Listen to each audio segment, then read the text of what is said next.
abril de 1993. Santo do dia.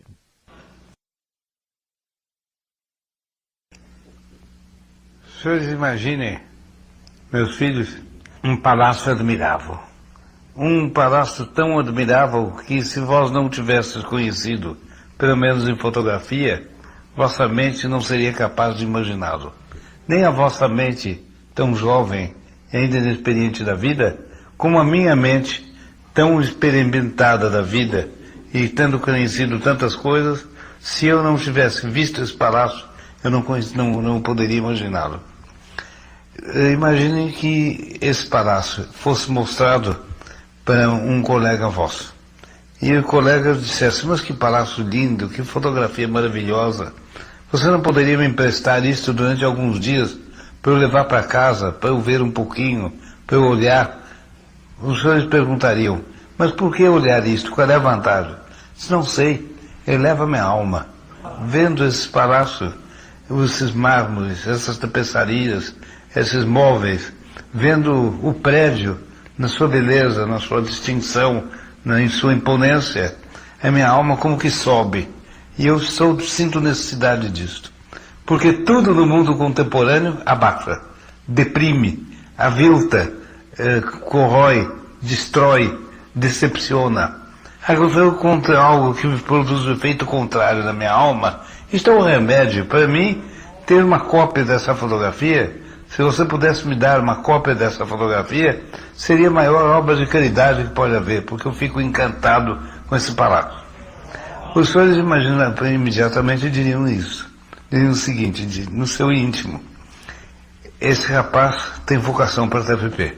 Certamente eu vou fazer o sacrifício de dar a ele essa fotografia, porque essa fotografia é como se fosse um par de asas para a alma dele subir mais alto, para subir até Nossa Senhora, para aumentar os horizontes intelectuais dele, e aumentando os horizontes intelectuais, aumentar os horizontes religiosos e espirituais dele.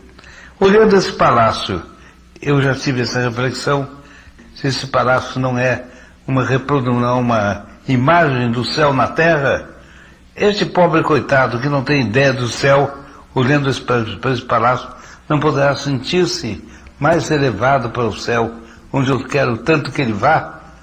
Os senhores diriam: meu caro, leve isto, é uma lembrança que eu lhe dou. Agora, pensando bem, meu caro, eu vou fazer o seguinte: eu acho que tem uma cópia disso numa associação aqui perto. Vamos lá que eu vou ver, se tiver eu dou para você essa fotografia. Do contrário, você passa daqui uma semana e vem cá que eu vou arranjar uma cópia dessa fotografia e dou para você.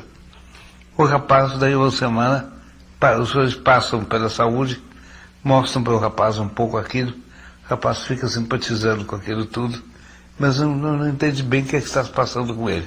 Daí uma semana ele volta para pegar a cópia da fotografia.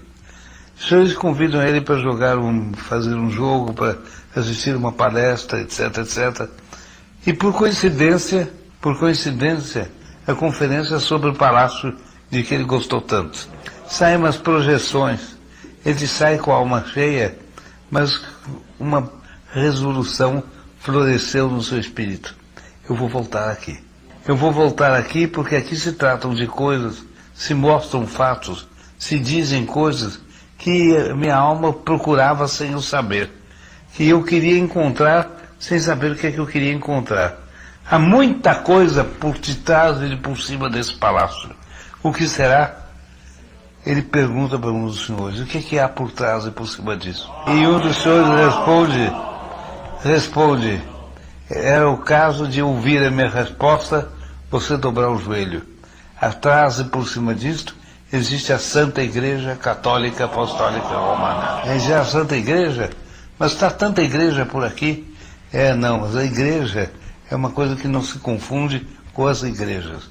A Santa Igreja Católica Apostólica Romana, fundada por nosso Senhor Jesus Cristo pessoalmente, e tendo como sua base o Papa em Roma, São Pedro em nossos dias, a quem nosso Senhor diz: Pedro, tu és pedra, e sobre essa pedra edificarei minha igreja, e as portas do inferno não prevalecerão contra ela. o rapaz dirá, de si para consigo, eu não entendi grande coisa, eu preciso voltar para entender melhor. Começou a história de uma vocação. Bem, vocês imaginem o contrário. Os senhores estão numa sede qualquer da TP e olham a sede, olham uma fotografia desse palácio. Eu estou falando, por exemplo, do Palácio de Versailles, Palácio francês, Palácio dos Reis da França, de que os senhores com certeza viram fotografias. Os que já conhecem fotografias de Versailles, levantem o braço para eu ter uma ideia. Eu vejo uma zona lá, que com certeza é dos mais novos, que não viram ainda fotografias do Palácio de Versailles. Peçam para ver logo, para começarem a voar logo, porque é com coisas dessas que o espírito humano voa. Alguém dirá, mas o que é que tem Versailles de extraordinário?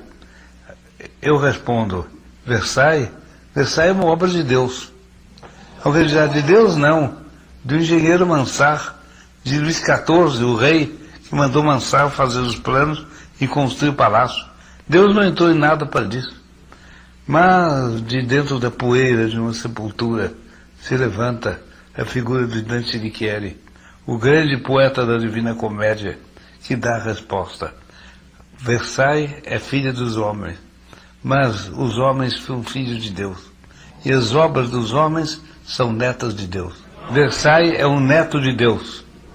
Admire-o, porque quem admira as coisas que direta ou indiretamente foram feitas por Deus, tudo é criatura de Deus, as coisas que direta ou indiretamente foram feitas por Deus, admire-o, portanto, porque é um meio de chegar até Deus.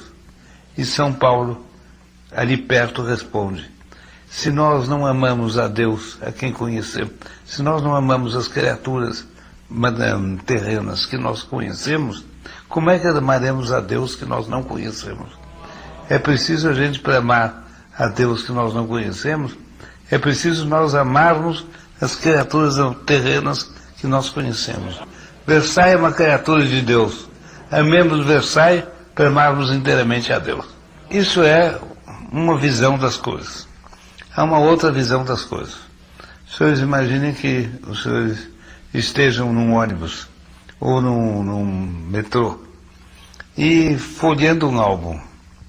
De repente aparece uma figura de um dos aspectos mais imponentes e mais bonitos de Versailles, com um parque mais extraordinário, com jatos d'água, etc. Uma verdadeira beleza. Uma pessoa atrás, um jovem da idade dos senhores, está olhando de trás e disse, que é esse negócio aqui, essa jossa para a qual você está olhando? O senhor diz, jossa não. Isso é o Palácio de Versailles. Versailles? Palácio de Versailles? O que é que você diz do Palácio de Versailles? Você sabe o que é isso? Sei. Esse é um palácio mandado construir no século XVII por Luís XIV, rei da França. O Rei Sol. Você nunca ouviu falar do Rei Sol? Ele responde, vi e odeio. Odeio como odeio esse Palácio de Versailles, que você está admirando. Mas por que você odeia? Você não acha bonito? Eu odeio porque é bonito. Eu odeio porque é nobre. Odeio porque os materiais com que ele está construído são materiais bonitos. E eu odeio tudo que é bonito. Porque eu odeio tudo quanto é nobre. Porque eu odeio tudo quanto eleva o espírito. Quanto leva a alma para cima, isso eu odeio. E, portanto, eu odeio esse teu Versailles. Por que razão isso? Exatamente porque os senhores são filhos da luz. Os senhores são filhos de Nossa Senhora. Nossa Senhora é ela mesma, de uma perfeição, de uma beleza, de uma santidade maior do que tudo que a gente pode imaginar. Eu vou contar aos senhores, no tempo restrito de que estamos dispondo, uma coisa muito bonita que eu li a respeito de Nossa Senhora há dias atrás. Os senhores sabem que no século passado Nossa Senhora apareceu na luta de Massabielle, na cidadezinha de Lourdes. Nossa Senhora apareceu a uma camponesa chamada Bernadette Soubirous. Essa camponesa era filha de homens, de um casal extremamente pobre, que vivia com dificuldade, com economia, e era gente do povo reta, de costumes muito bons, mas de educação muito primitiva, porque eram trabalhadores manuais da terra e não tinham contato com nada de superior, de mais elevado, etc. Um dia que ela estava perto dessa gruta de Lourdes, ela estava trabalhando e ela ouviu uma voz. Ela olhou para a gruta e viu de dentro da gruta uma senhora de uma beleza admirável. E conheceu que era Nossa Senhora em pessoa que estava falando com ela. E que começou a dirigir a palavra a ela.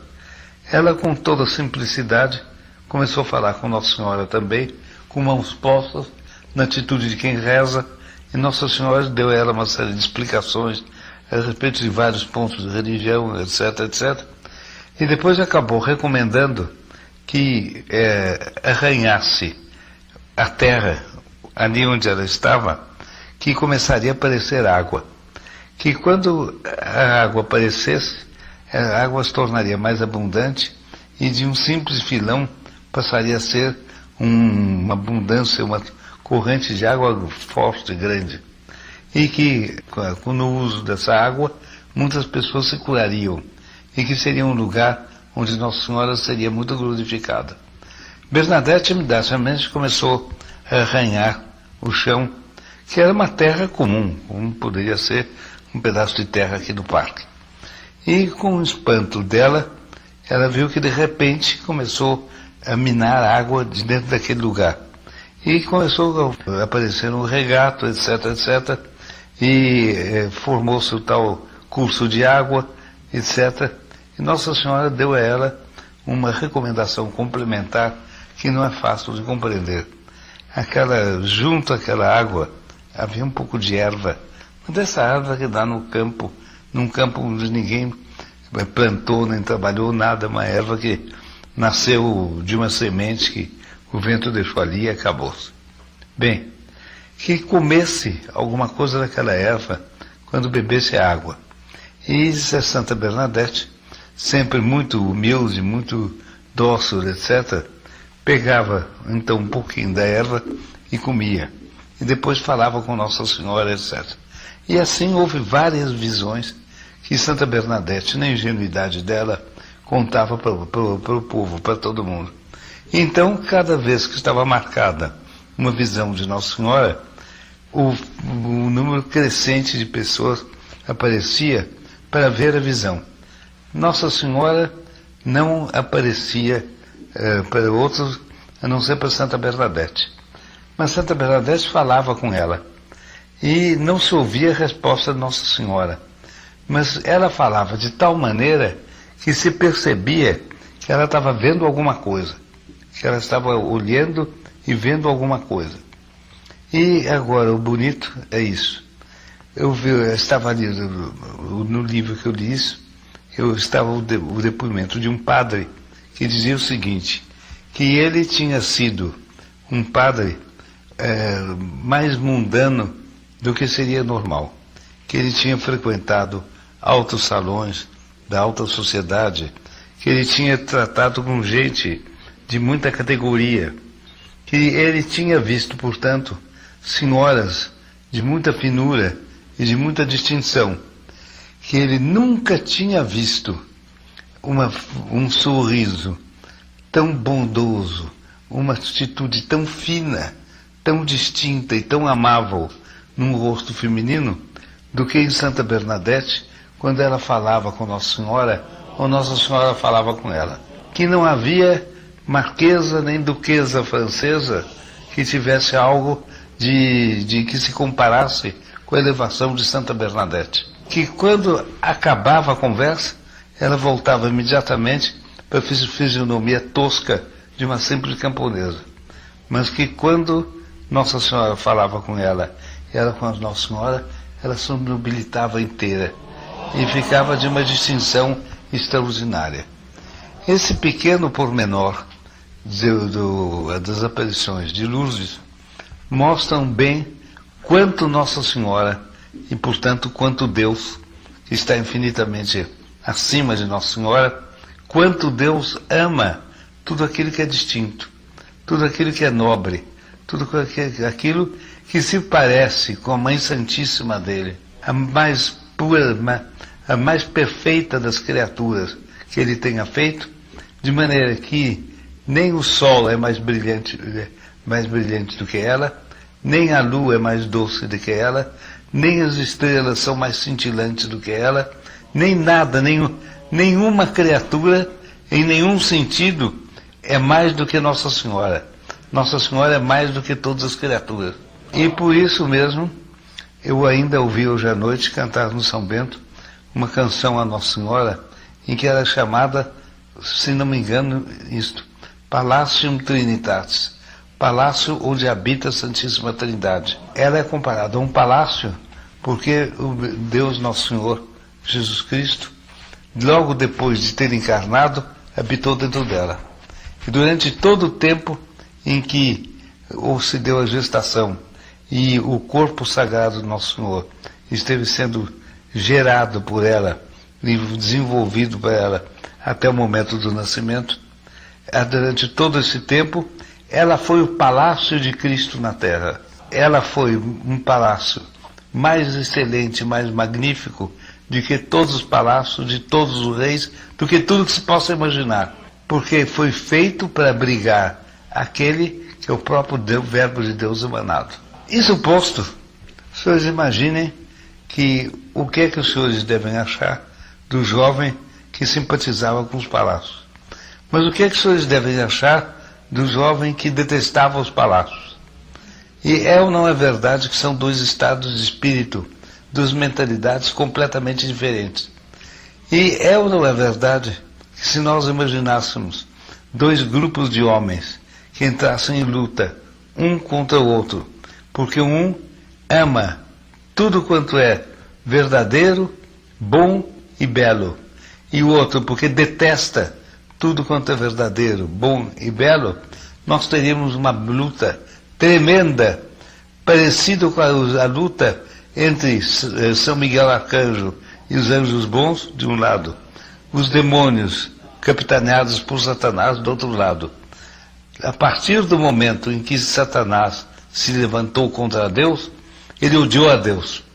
A partir desse momento, ele que se chamava Lúcifer, aquele anjo que estava à frente de todos os outros e conduzia uma luz pelos céus que guiava todos os outros, passou a ser negro como carvão, passou a ser deformado como um monstro, passou a ser a mais hedionda das criaturas. Mas grande número de anjos acompanhou a ele, e odiando também Deus Nosso Senhor, que é verdadeiro, bom e belo, no mais alto grau.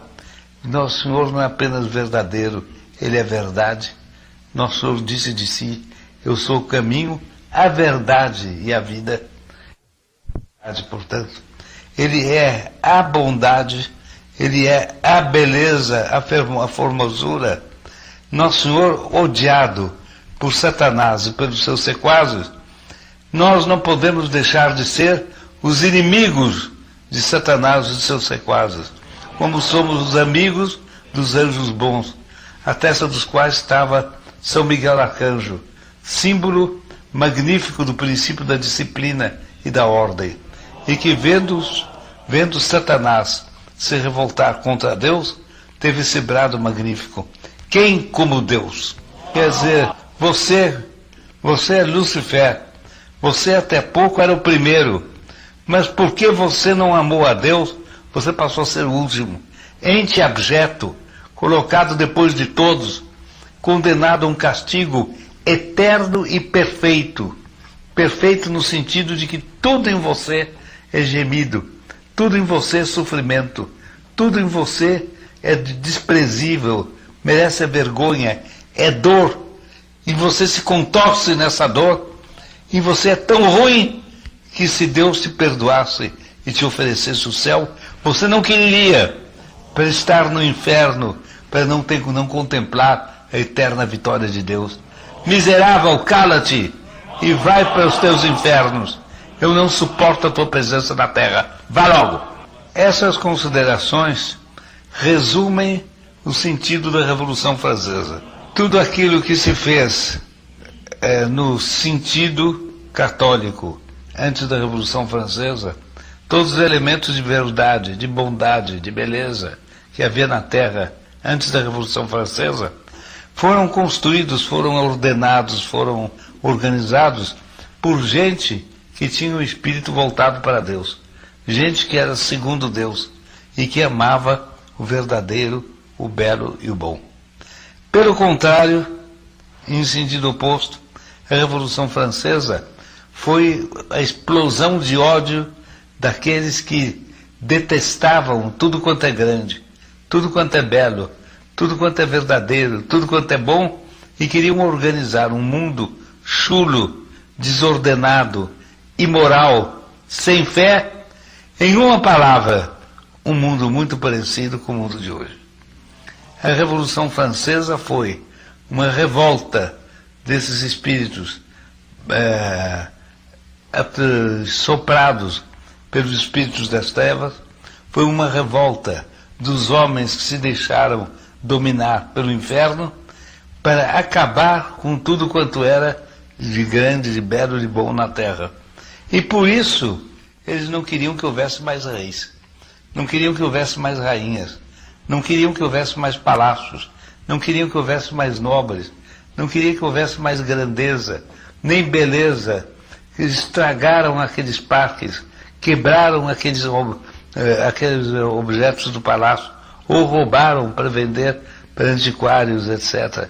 Espandongaram com os lustres, quebraram os espelhos, só não tocaram fogo naquilo, porque era muito difícil tocar fogo num palácio com o material com que Versailles era construído. O rei, a rainha, os filhos do rei, um príncipe. E como eles tinham morto uns guardas que defendiam o rei e a rainha, eles colocaram as cabeças desses guardas na ponta de lanças e iam andando com as cabeças ainda gotejando sangue na frente do rei e da rainha, e conclamando o povo todo para se revoltar. E isto deu, depois de meses de tormento, de abominação, em que condenassem o rei à morte, condenassem a rainha à morte, que foram decapitados, em que condenassem à morte uma irmã do rei, que eles aprisionaram junto com o rei, e que se iniciasse um período histórico chamado do terror, em que bastava alguém ser nobre para ser condenado à morte. Bastava alguém ser rico para sua cabeça começava a ser lá em cima do pescoço, porque podia ser preso de um momento para outro. Todo mundo que não pertencesse à mais baixa ralé estava estava exposto à morte. E para terminar essa narração, eu conto só aos senhores uma coisa. A rainha, primeiro foi morto o rei, a rainha ficou viúva. Ela se apresentou ao tribunal para ser julgada. E ela queria muito salvar a sua própria vida para defender as crianças que ficavam com os revolucionários. Ela não queria que as crianças fossem educadas pelos revolucionários. Então ela preparou um discurso em que ela mesma fazia sua própria defesa. E os revolucionários apresentaram as testemunhas da acusação, as pessoas que faziam acusações contra a rainha. Tudo inventado, todas as coisas falsas. Em um certo momento, aparece o filho da rainha. Durante meses, esse menino não tinha visto a mãe. Durante a noite, os revolucionários tinham entrado no quarto da mãe e tinham levado embora o menino à força. A mãe, embora seja uma dama frágil, lutou contra eles fisicamente para defender o filho, com cuidado de, ao mesmo tempo, mantê-los longe da cama, para o filho não sentir a luta e não ter um trauma muito grande vendo aquilo tudo. Afinal, eles levaram embora, ela não pôde resistir, eles levaram embora o menino, ele passou meses sem vê-la. Quando ele chega no tribunal, ele entra como testemunha para depor contra a mãe. A mãe olha para ele estava vestido de tamancos ordinários, muito grandes para ele, Então puseram palha dentro dos tamancos para não caírem do pé. Ele estava bêbado, uma criança de 10, 11 anos, bêbada já, estava bêbado, vendo a mãe, não teve o menor sentimento de afeto nem nada, ficou parado com uma cara abestalhada, e o presidente do tribunal disse a ele: menino, conta aqui a todas as pessoas presentes os crimes que a tua mãe cometeu contigo. E ensinaram para o menino ser como uma máquina a mais infame das coisas. O menino disse: minha mãe praticou o ato sexual comigo e assim me iniciou na imoralidade. Maria Antonieta viu aquilo e, diante dessa acusação infame, que todo mundo via que era uma calúnia, ela teve essa resposta. Ela olhou a galeria e viu que a galeria estava cheia de mulheres. Mulheres do povo. Ela disse: eu vejo que há muitas mães aqui presentes. Eu apelo para todas as mães da França para que digam se acreditam numa coisa dessa. As mulheres bateram palma à rainha, mas não poder. Mas era a época da Revolução Francesa, época que se dizia época da liberdade, mas era a época da tirania. O que fez o presidente do tribunal? Ele deveria declarar que o testemunho de uma criança bêbada, sobretudo quando essa criança diz uma coisa que ninguém pode acreditar, que esse testemunho não vale nada, apenas prova infâmia dos acusadores. Ele disse, tocou uma campainha e disse: dou ordem de expulsar desta sala tudo quanto é mulher, para não aplaudirem de novo Maria Antonieta, e condenaram Maria Antonieta à morte. Assim morreu a mais distinta, a mais elevada, a mais sofredora de todas as damas desse século. Foi Maria Antonieta. Os senhores estão vendo aí qual é o espírito da Revolução Francesa. E os senhores compreendem que o mal nunca teve, depois da morte de nosso Senhor Jesus Cristo, tanta disfarçatez em se mostrar como mal, tanta audácia em se mostrar como mal, como nessa ocasião, como na Revolução Francesa. E os senhores compreendem que na luta entre o bem e o mal, entre a verdade e o erro, entre o belo e o feio, nesta luta, a Revolução Francesa é um episódio central, é uma espécie de ponto culminante. Não compreende os fatos que vieram antes nem depois, que não considera a Revolução Francesa assim.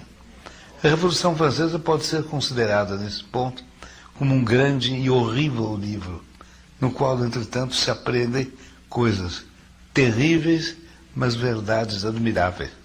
Essas palavras de introdução são mais ou menos como uma chave que abriria a fechadura do livro.